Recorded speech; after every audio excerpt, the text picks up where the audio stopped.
कश्मीर के मुद्दे पर कांग्रेस नेता सैफुद्दीन सोज ने एक विवादित बयान दिया और इस पर विवाद अब गहराता जा रहा है। सैफुद्दीन सोज ने पाकिस्तान के पूर्व राष्ट्रपति परवेज मुशर्रफ के उस बयान का समर्थन किया है जिसमें उन्होंने कहा था कि कश्मीरी आज़ादी चाहते हैं। उन्होंने बार बार इस बात पर जोर दिया कि कश्मीर में अगर शांति स्थापित करनी है तो हर किसी से बात करनी ज़रूरी है। उन्होंने अलगाववादी नेताओं से भी बात करने का समर्थन किया है। हालांकि उन्होंने कहा कि इस बयान का उनकी पार्टी यानी कांग्रेस से कोई लेना देना नहीं है।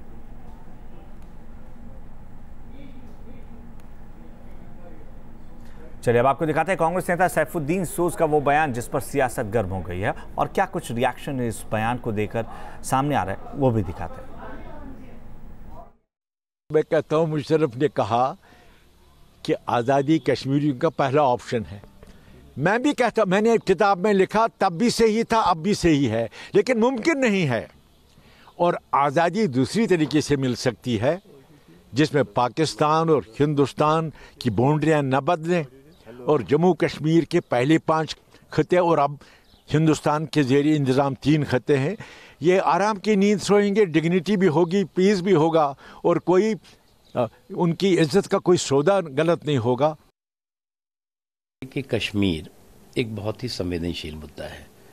आज जो है जिस तरह से वहाँ अलगाववादी और आतंकवादियों ने कश्मीर के अमन को, कश्मीर की शांति को, कश्मीर की तरक्की को अपनी शैतानी साजिशों के तहत हाईजैक किया है, हमें सब मिलकर के उन ताकतों को परास्त करने के लिए उन ताकतों को शिकस्त देने की ज़रूरत है। ऐसा कोई बयान नहीं देना चाहिए जिससे कि अलगाववादी और आतंकवादी अपनी शैतानी साजिशों में और उत्साहित होकर के काम करें।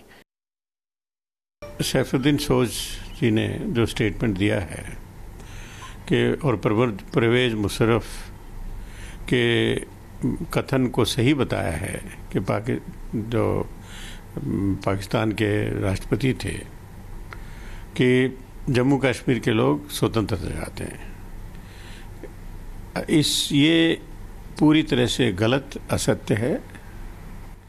और लगातार जो चुनाव हो रहे हैं, लोगों के मैंडेट आ रहे हैं, जिसकी भारी संख्या में लोग पहुंचते हैं, वोट देते हैं, तो ये किसकी बात कर रहे हैं? ये इस तरह के स्टेटमेंट देना, बयान देना, ये दुर्भाग्यपूर्ण है और पूरी तरह से गलत है।